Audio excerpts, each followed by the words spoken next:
कभी सोचा है कि जिन राजा महाराजाओं ने हमारे लिए यातनाएं सही, त्याग किए, हमने उनको टेक्स्ट बुक्स में क्यों नहीं पढ़ा या उन्हें टेक्स्ट बुक्स में क्यों नहीं पढ़ाया गया?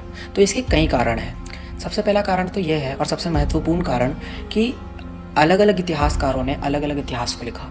ब्रिटिशर्स जब इस देश में आए तो उन्होंने उनके फेवर में इतिहास लिखा, मतलब कि उन्होंने खुद को तो महान बताया, लेकिन जो उनके खिलाफ थे उनको या फिर विलन बना दिया गया या फिर उन्हें भुला दिया गया। और दूसरा कारण यह है कि पॉलिटिक्स भी इस चीज़ में इन्वॉल्व है ही, क्योंकि जैसे कि जो लोग सिलेबस बनाते हैं उनकी खुद की एक मानसिकता होती है, विचारधारा होती है। वो लोग उस विचारधारा के साथ ही हमारा सिलेबस बनाते हैं।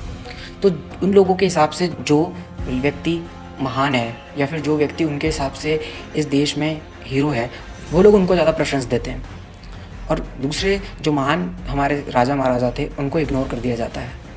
और तीसरा कारण होता है सेंट्रलाइज टेक्स्ट बुक्स, मतलब हमें सिर्फ दिल्ली, महाराष्ट्र, बंगाल जैसे बड़े बड़े राज्यों के बारे में ही पढ़ाया जाता है, लेकिन बुंदेलखंड, ग्वालियर, मेवाड़, आसाम जैसे राज्यों के महान राजा के बारे में हमें नहीं पढ़ाया जाता है। चौथा कारण यह है कि कई कहानियाँ तो सिर्फ लोक गाथाओं में ही वर्णित है, मतलब उनका कोई भी लिखित में प्रमाण नहीं है, जिस कारण से उनको हम लोग टेक्स्ट बुक्स में नहीं लिख सकते, क्योंकि जिनका हमें पता ही नहीं है कि ये सच है कि झूठ है, हम उन्हें कैसे लिख सकते हैं। इससे यही बात साबित होती है कि बहुत से इतिहासकारों ने अपने अपने हिसाब से इस इतिहास को लिखा।